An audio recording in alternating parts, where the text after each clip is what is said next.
I'm Jamie Heineman. And I'm Adam Savage. We're going to find out what happens when you strap a rocket to a 67 Chevy. Oh, yeah. Coming up, we turn a Chevy into a 350-mile-per-hour road warrior. This is so exciting. I'm going to have a grinectomy. Pop rocks and soda. Urban myth or recipe for disaster. Dude, your stomach's going to burst.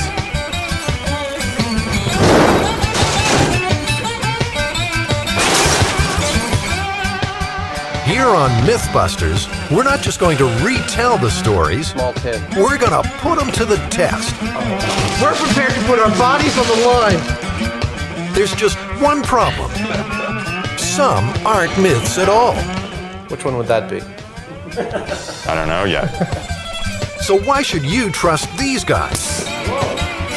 Well, Jamie and Adam have over 30 years in model building, animatronics, and toy prototyping. They've worked in features, television, theater, and games.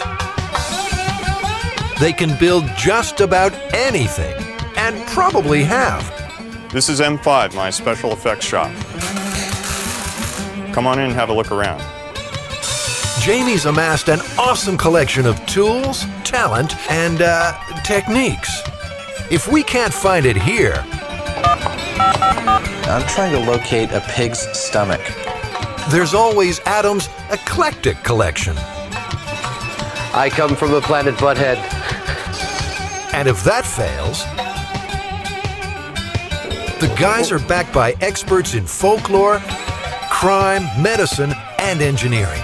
Ow! Ow! Jamie and Adam are supposed to be experts in what's real and what's not. And they'll need every trick in the book. So where do we begin? What do we got? Let's go.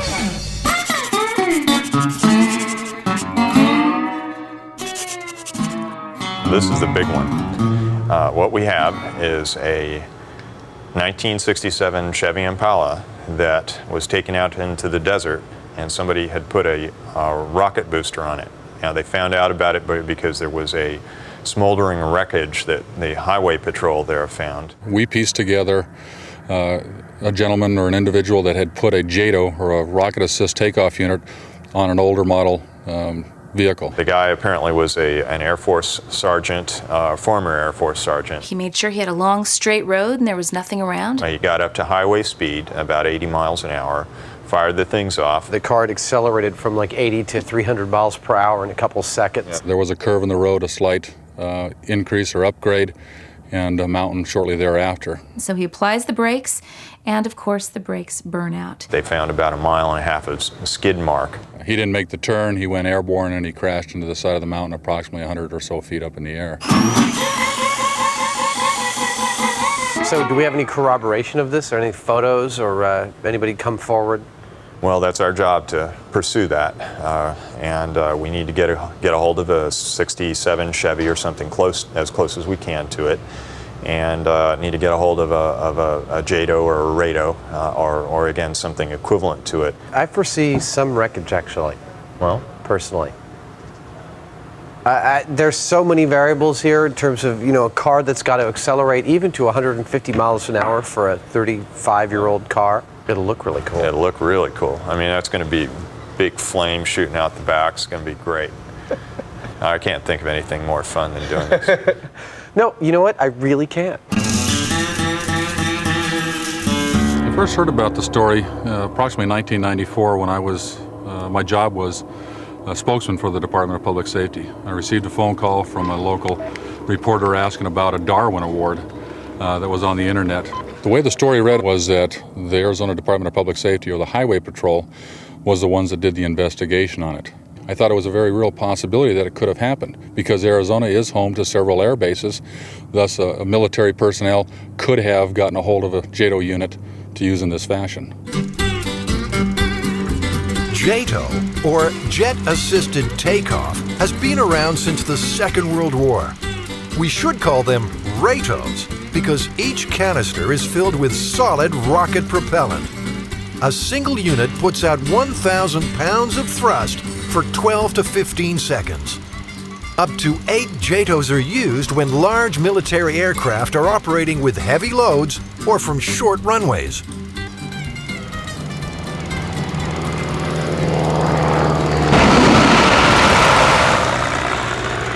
Do we think the military's just going to hand over one of these JATO bottles? What do we do if they don't actually let us have one? Well, I kind of doubt that they will. This is not the kind of thing that you would want to let the general public have access to. Yeah. Air Force Public Affairs. I'm not at my desk right now, so leave a message. We'd love to have the military there and involved. We would like the assistance of the Blue Angels. We're trying to get a hold of and get the military's assistance with operating one of these RADOs or JATOs, just so it's clear we're not trying to get a hold of one of these things and do whatever we want with it. We want you involved. Okay. Well, we actually got to talk to somebody. She said they're very expensive units, and that I don't know whether it's going to be possible. This is an unusual request.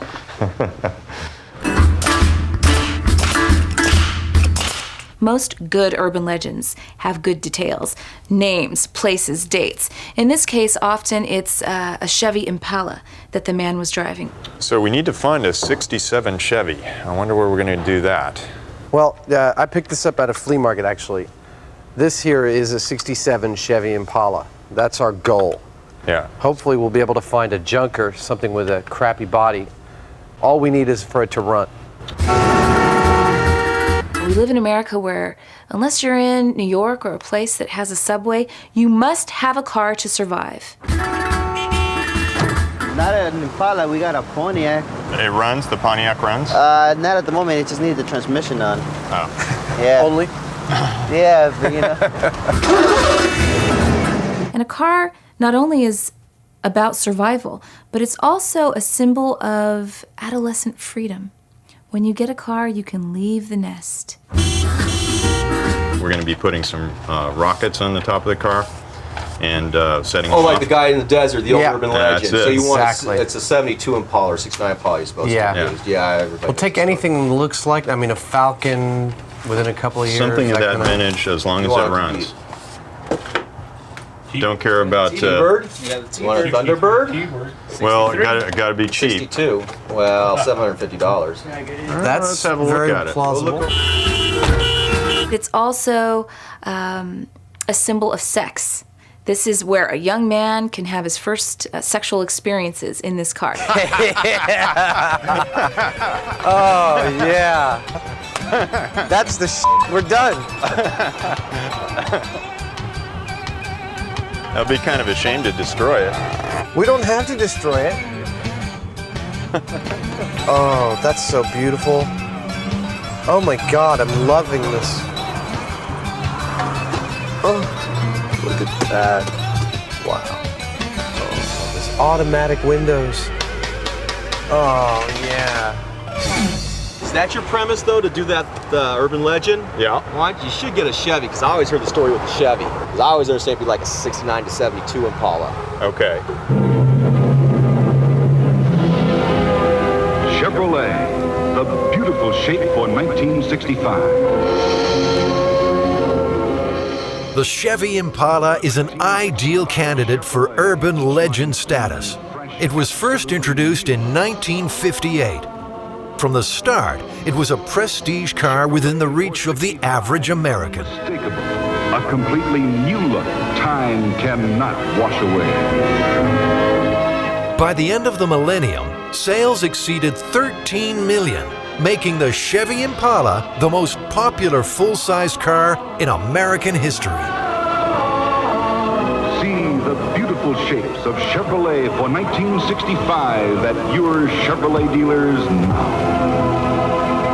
We need it to run. Need it to run. Needs This one it. may run. It's got a bomb motor in it. What do you mean? You're gonna put rockets on it? It'll go. We're going to destroy the car. Of course you are. That's half the fun.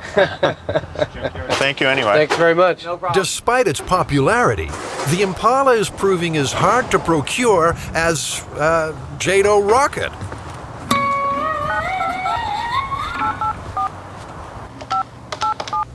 We called you last week concerning procuring a JATO. procuring a JATO or a RATO. So far, we've had very little luck with getting anybody to return our calls. I'm Sergeant Bob Stein with the Arizona Department of Public Safety, and you're watching MythBusters. Jamie and Adam are following a promising new lead on that 67 Chevy. Well, we're going to strap some rockets to its back end. Yeah. You know that thing where they took it out in the desert and set those up? I got the perfect car for you. We're going to do that. You got it. It's a 67, all right, but unfortunately, an Oldsmobile. Heavy. Very. 450. So far, we haven't seen a single 60s Impala. We were looking at a T-Bird. It was that they had for $750. It was pretty nice. Adam's beautiful T-Birds already been sold. 67. 67.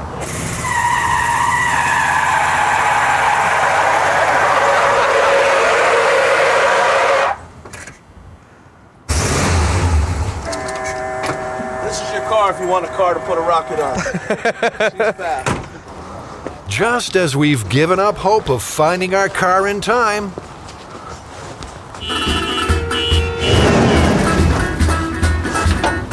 It's officially an Impala. Would it be all right if I drive it around the block?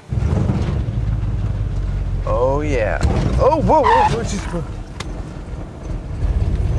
I got it, lady. it's a working 66 Chevy Impala with some decidedly non-standard features.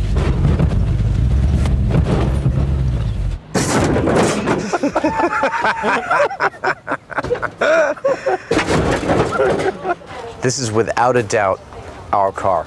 It's destiny. I think the hydraulic aspect of it is just hysterical. You know, this thing we get a couple of get the rocket mounted right up here. I mean, this is nice and sturdy.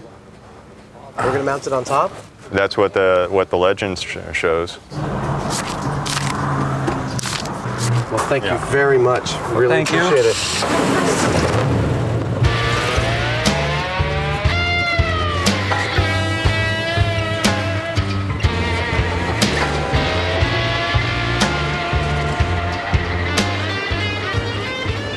We are 8.5 miles from where we bought the car.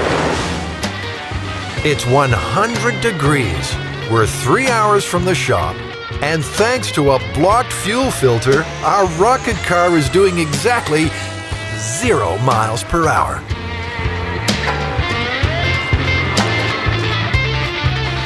Thank goodness Adam's got the gold breakdown package.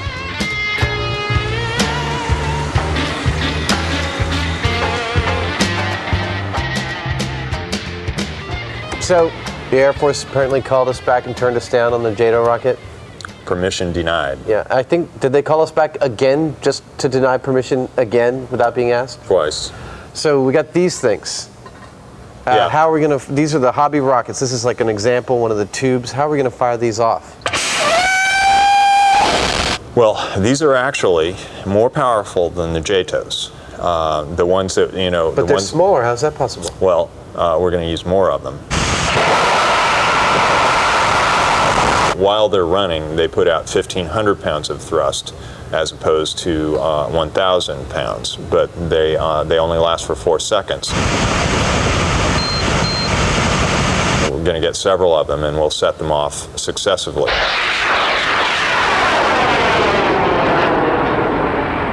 So we're going to put 3 of them on, and we'll probably put them on the car like this. We have a qualified operator that you have to have a license a federal license to be able to purchase these things and operate them. I would hope so. Yeah, and so we're going to have those guys set them off, and so that's what it's going to look like. yeah, that's essentially what we're going to do. We'll have to reinforce it and everything. That's all fine in theory, but it's an awful lot of power to put on the roof of a junker.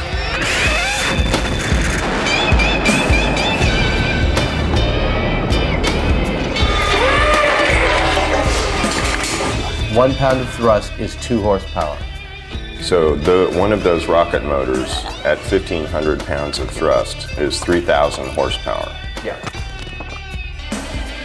That'll make our Chevy almost 4 times as powerful as an Indy car. Think of putting another car on top of this car. It's that kind of weight that's up there. So we want to probably build some kind of steel cage within the car's body to support this. Yeah, we need to have. We don't just want to like tie strap it to the roof or anything. Yeah, that would be a bad idea. Could probably rip the roof right off the car. Oh, how about that? There we go.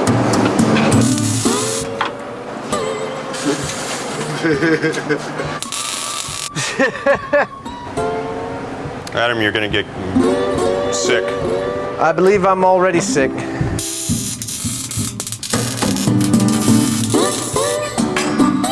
me the fire extinguisher. What the? This time it's no joke. The fire's burning through the hydraulic lines. That sawdust with the hydraulic fluid's a nice little kind of wicky thing.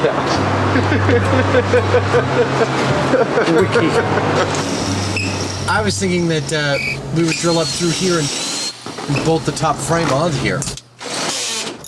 With this design, the whole roof structure becomes part of the rocket rack.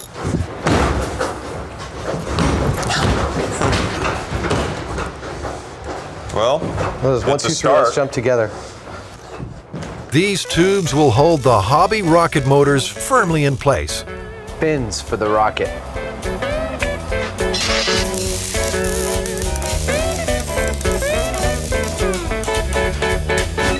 Now, it turns out besides this legend, other people have strapped rockets to cars before, haven't they? Yeah, there are world speed records that have occurred by using this.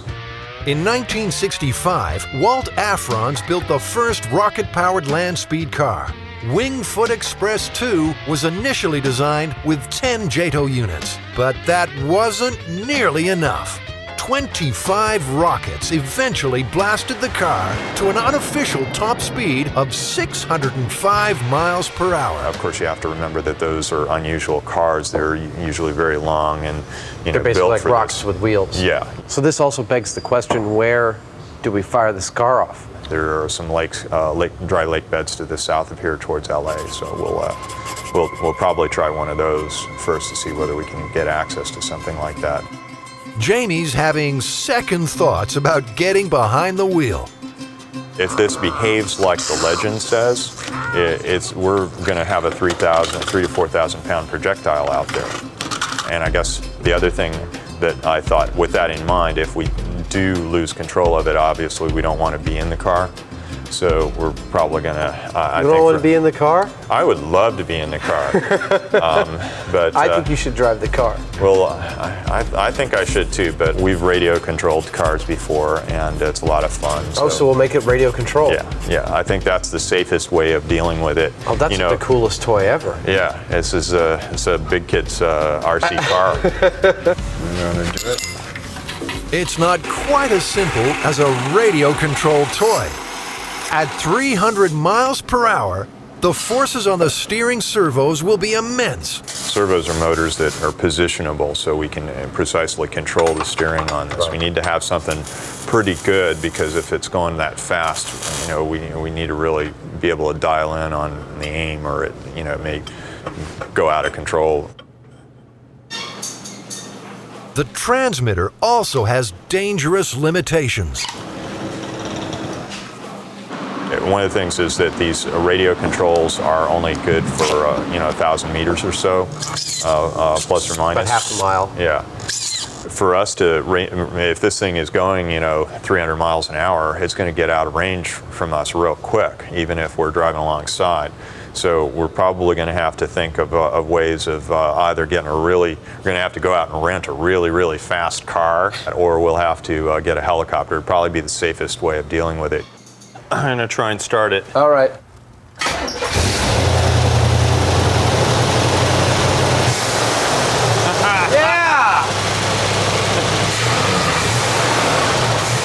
Jamie's going to need every bit of control when he hits top speed. At 350 miles an hour, a Chevrolet Impala, all the windows will pop out of it and the roof will peel off. Andy Granatelli knows all about speed. He holds 21 Hall of Fame records. Many were set in conventional vehicles. He claims the top speed for a street machine, an awesome 241 miles per hour. At this velocity, wind resistance is the biggest enemy. The car would become airborne at a little over 200 miles an hour. The car would just raise the front of it up and would flip over. In other words, because the air would get underneath the front of the car. Yeehaw! Jamie plans to use the Chevy's hydraulics to combat those forces. Lowering the hood should give considerable aerodynamic efficiency. It will also help with what he's been told is the most vital factor. The most difficult thing about this whole deal is probably getting this straight on the car. There's no real true center line that we know is actually the direction the car is going to go. We have, according to the experts, a 6-degree misalignment is going to put about 100 to 150 pounds of push on the tail of the car. You come over that way. I'm okay. I'm all right. I'm all right. I'm just fine. Nothing's broken. Nothing's hurt. That was a little bit of a shock. I just had a massive release of adrenaline. Okay, so... I am my own stunt double. That way. All right. Yeah, that's as good as anything. So that's right about 86. And that's right about 86. Beautiful. Let's pack this puppy down. I can't wait to set this thing off. I'm going to be in a helicopter, and I've never ridden in a helicopter before, radio controlling a 3,000 horsepower rocket-driven radio-controlled car. What could be better? You know, you could just kill yourself when you were done, because it's just like, it ain't all getting any better than that. It's all going downhill from there.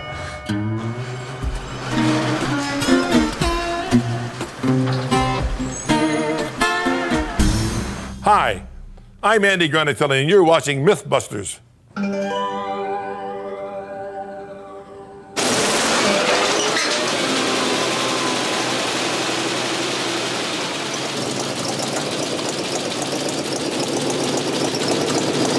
And so the fun begins.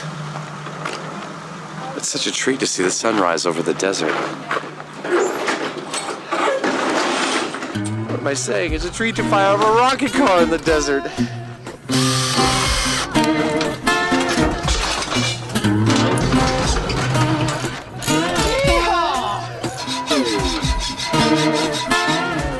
Finally, all the pieces are coming together on the lake bed. With a bit of luck, we'll soon know if the JATO rocket myth is indeed possible. I'm just setting the fail-safe on this. These radios actually leave an instruction with the receiver to return to a certain position if they should lose communication. Yeah, I think so. Jamie will be joined in the chopper by Eric Gates. He and his brother Dirk have over 20 years' experience in amateur rocketry. They plan to fire the motors by remote control. Go. 1, 2, 3, 4. 1, 2,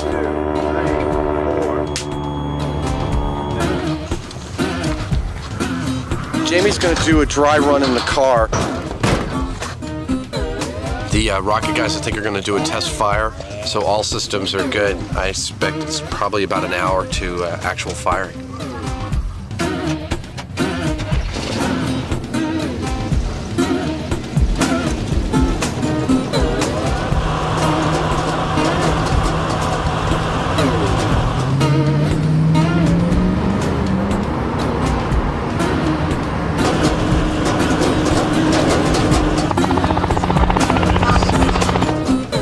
The remote control and fail-safe are working perfectly.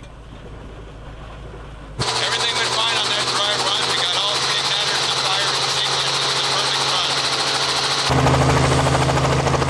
Well, you know, I'm not at all happy. The reason being that unless something goes wrong on the first test, it makes me nervous because that means something's going to go wrong later. How you doing?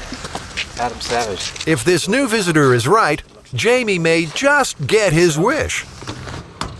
I looked at it, the mount's not strong enough, number one. The mount's not straight either. We warned them about straightening the mount. It's got to be dead straight or it'll steer the car all the time. George should know. Not only did he work on the Apollo program, he's conducted numerous speed trials out here. 8 points welded into the frame of the car. I hope it works. I mean, you know, because I don't want you to dig up my leg bed.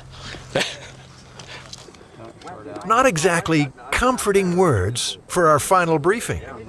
The helicopter's going to do a pass around just like we did the last time. About the time that it passes in front of the car, I've released the brakes and the car is going to start to roll. Like the Myth, our plan is to get the car up to 80 miles per hour before firing the rockets. Giving it a lot of gas. When the motors go, they're going to have a tendency to scare you. So when you're hearing the 3, 2, 1, brace yourself. Don't veer. Sound like a jet engine. It's going to get a 15-foot flame out the back. 15. Yep.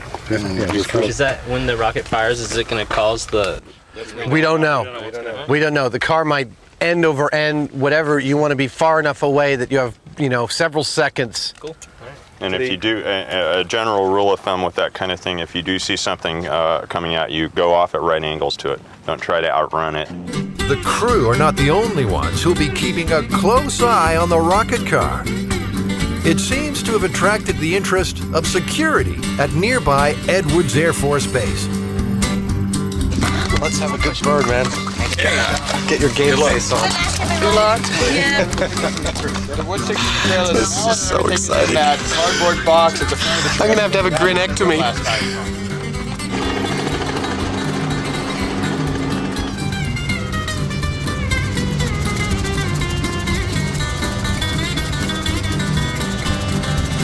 Green light to go.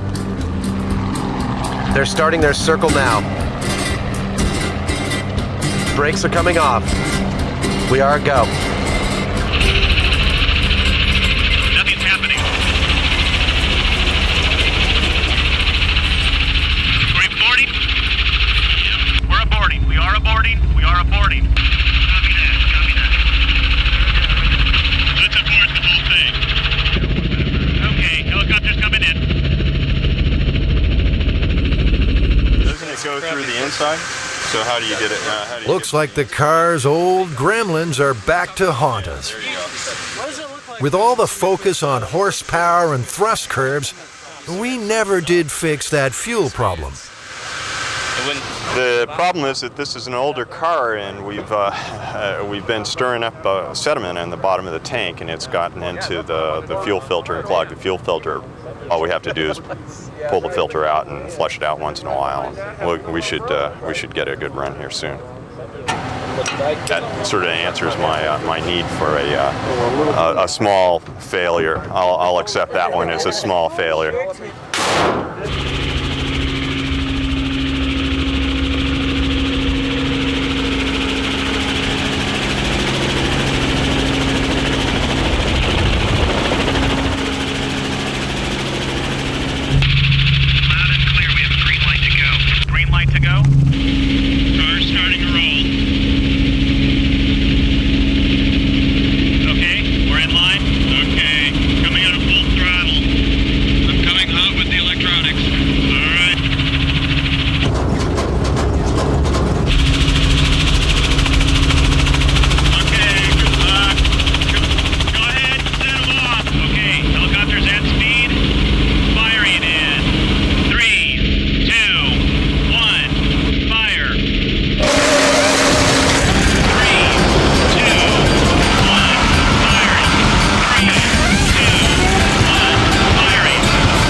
It's been a long road, but finally, we have liftoff. 3 rockets, 4 seconds, and 1,500 pounds of thrust apiece. That's 3,000 horsepower for 12 seconds. just like a JATO.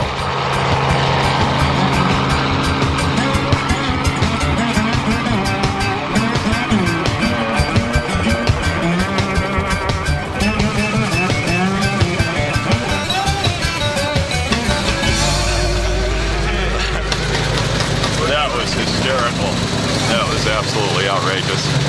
What kind of speed do you think it got to? I don't know. The helicopter was having trouble keeping up with it. The chopper's top speed is 130 per hour. Hey! That was beautiful. We lost track of it. Oh yeah, we couldn't keep up with it with the helicopter. It just once those suckers lit, it just like. It's one thing to see him go up, it's another thing to see him go horizontal. How much did you guys in the dust? Just the dust trail from the car is so beautiful. I was quite impressed. I was hoping it would go good, and it did. You know, I was a little apprehensible, but no. Jamie did his homework. Over the years, many have claimed they were the inspiration for this story. For those who really tried it, the results were the same. In 1957, Dodge was filming an ad on this same lake. They replaced the gas tank with a single JATO bottle. The car topped out at 140 miles per hour. So, Jamie, given the structure of the original myth that the guy ignited the rocket, accelerated to like 350 miles per hour, supposedly hit the edge of a curve of the road and was airborne for several seconds before hitting the side of a cliff, do you think it's possible? Didn't happen. Yeah. They'd have to have at least around 4 times the power that we did. Back in '46, Andy Granatelli and his brothers did just that. They put 8 JATOs on an Indy racer. The explosion was horrendous, and the thrust was such that you couldn't believe it. We looked at each other as if we were going to the moon. The rocket left not a little fizzle like this, but for about 300 feet long, for wider than the road and higher than the telephone wires, a tail of fire. And the car accelerated up to approximately 180 miles an hour. I mean, and believe me, it was unbelievable. Andy's antics may well be the origin of the JATO myth. One thing's for sure, we can all quit calling the Arizona Department of Public Safety. There never was a crash site found in Arizona, nothing even vaguely familiar. On occasion, we still get people inquiring about it, and we posted it on our website stating that it is a myth. That was a lot of fun, though. Yeah, it was great. Just those few seconds being in that chopper, right trailing behind the car, seeing those things set off, it was indescribable. Just seeing that car kind of go. It was beautiful. It was gorgeous.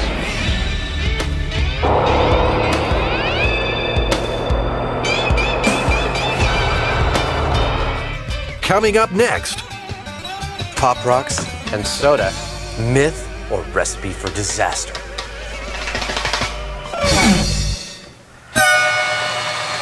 I'm Jamie Heineman. You're watching MythBusters.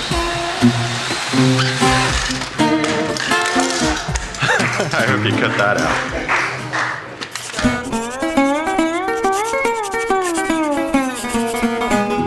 So do you remember Pop Rocks? Yeah, they were invented in 1956, the year of my birth. Really? Yes. The legend we're approaching now is the legend that little Mikey from the Life Cereals commercial. I remember it so clearly. The kid goes, "Let's get Mikey to try it. He won't eat it. He hates everything." Whatever Mikey could eat, everyone could eat. That was the idea. Anyways, Mikey at one point becomes a teenager. He ate 6 cans of soda and 6 pouches of Pop Rocks. And this has some kind of chemical reaction in his stomach. And exploded, and he died. So the myth is that, that a combination of 6 packs of Pop Rocks and a 6-pack of soda is a lethal combination of gases that will make your stomach explode. We'd like to determine a couple of things. We want to see how much pressure is generated by a rapid infusion of 6 packs of Pop Rocks and soda. We'd like to determine how much pressure a stomach can withstand. I've been thinking about this, and I think to imitate a stomach, the pressures of a stomach, that the best course is to use a pig's stomach, which is actually physically very close to a human stomach, which can hold about between 1 and 2 pints, generally, of liquid. I'm trying to locate a pig's stomach. A pig's stomach. With this, should we continue further? Is this about the size of a human stomach?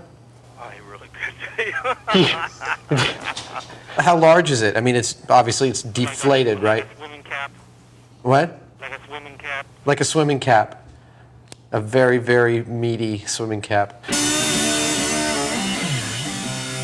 Originally, the idea was to create an instant carbonated soda by General Foods. Can I try some? Yeah, absolutely. They discovered actually that when you ate those nuggets, there was a sizzling or popping sensation in your mouth. I'll tell you, it's been 25 years, but I know exactly what this is going to feel like. Have you had them before? Long time ago, yeah. All right.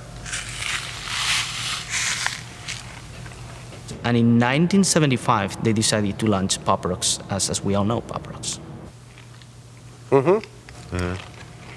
It's kind of gross. The difference between normal candy or normal standard hard candy and Pop Rocks is that when the candy actually is still melted, you put carbon dioxide under certain conditions of pressures that I believe is 600 psi.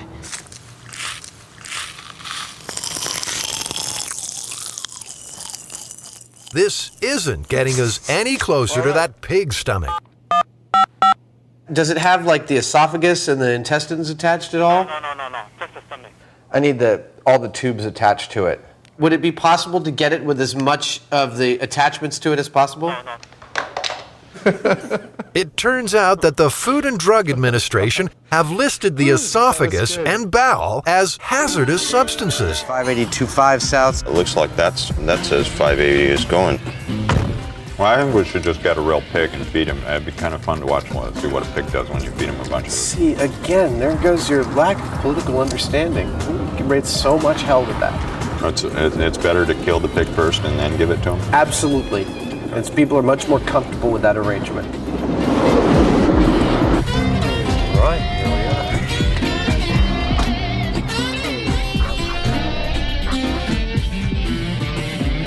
are. 4 stomachs. Terrific. That's them. The specific instructions on the thing, complete with esophagus and intestines. It's actually becoming a reality. That's one important mission accomplished. Yummy.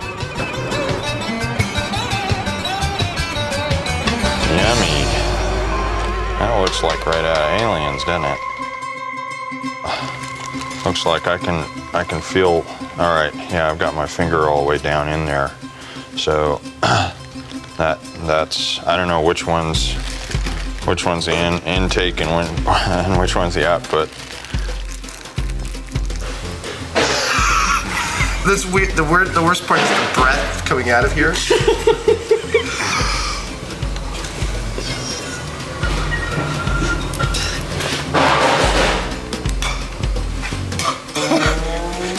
Soda.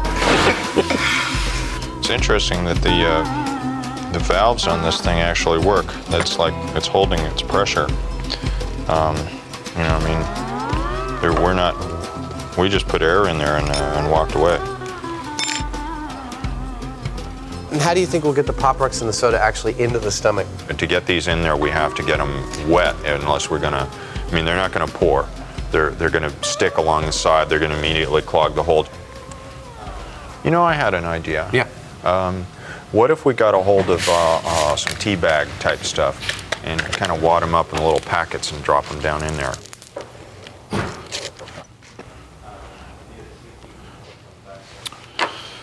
It's too big. Well, the packet's not going to work. It's too bulky, and so that's that. I think we want to equate a worst case scenario here. the Pop Rocks are going in one bunch along with the soda, I guess as rapidly as you could do it. I mean, as rapidly as someone might drink it. Big syringe then. A big syringe? The myth appeared, I believe, was in 1979, 4 years after the candy was launched. And actually has devastating consequences for the brand name.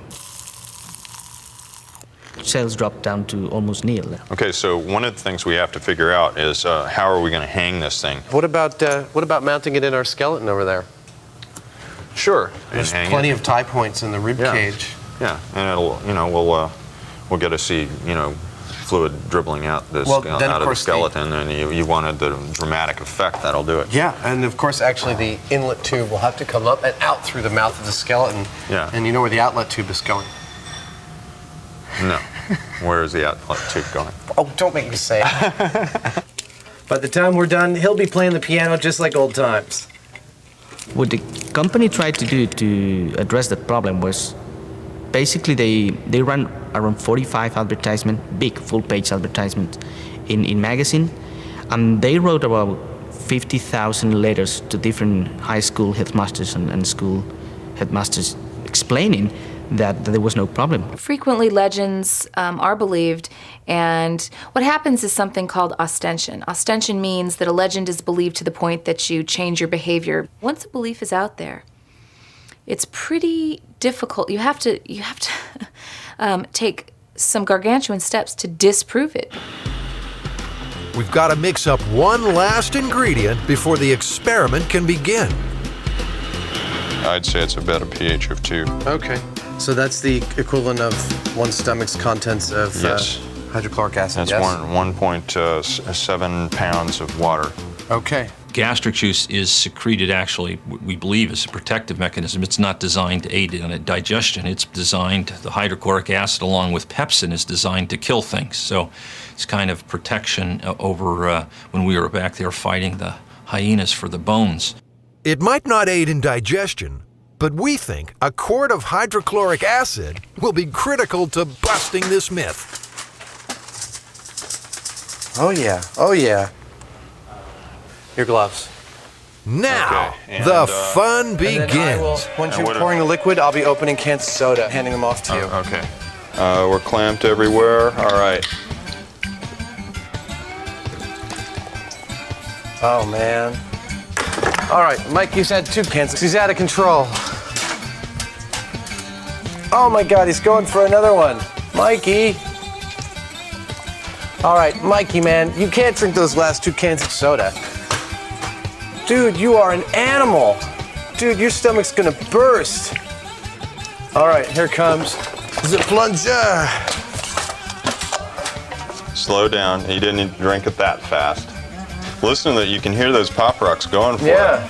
Well, that's pretty impressive. Oh, there goes a burp. Mikey's burping. Come on. Oh, man. Look how big that stomach's getting. All right. It's more or less got it. All right. Wow. Okay, I wouldn't have called that he could drink all that soda and Pop Rocks at once. That's huge. That's like 3 times the size of what it was. We're not reading any real pressure in here. By its nature, the human stomach is a capacitance organ. That means it's designed to stretch. Receptive relaxation is the concept in human physiology, so it will relax and stretch up to some limit. So my guess is Mikey's feeling a little ill right about now. I know I would be. Do you think we should give him some time to digest? Sure, why not? You got 2 built-in vents, one on either side of the stomach, that should be the places that this air goes if you reach those kinds of pressures. Even with time for digestion, the Pop Rocks and soda just don't produce enough gas. We put 6 cans, about another, almost a liter of acid, 6 doses of Pop Rocks. I still hear it, can't you? You can still hear it crackling. Yeah, Pop Rocks are going. So, does this myth contain any elements of truth? The human stomach clearly can rupture. There's no question about that. You can get rupture in blunt trauma, automobile accidents, for instance. It's starting to get kind of special in here. from a olfactory standpoint. After a quick reset, we're going to try and see if we can make our pig's stomach explode. Who the hell could be calling me? I can't answer that. I'm tying a pig's stomach into a skeleton. Clamp. My name is Fernando Arguis, Vice President General Manager of Pop Rocks Incorporated, and you're watching MythBusters. Now, it turns out that in the annals of medicine in the last century, there are a half dozen cases of people's stomachs exploding from an excess of CO2, usually from something like baking soda. We're going to see how the bicarbonate of soda compares to Pop Rocks in terms of the expansion of the stomach. Oh, right. 1. Let's do 3. That's an awful lot of sodium bicarb. Well, you know, I've taken 2 with heartburn. Let's say someone feels Unlike really bad. Pop Rocks, the baking soda and acid react. Injecting acid. All right. The result is carbon dioxide gas. Lots of it.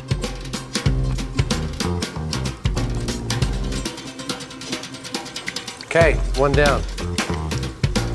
Yummy, and good for you. Single most popular food item in the United States. 3 cans down. 4. Come on, you gotta drink a little faster, piggy. 5. 6. We've fully drunk the soda. Bicarbonate. You ready? Ready.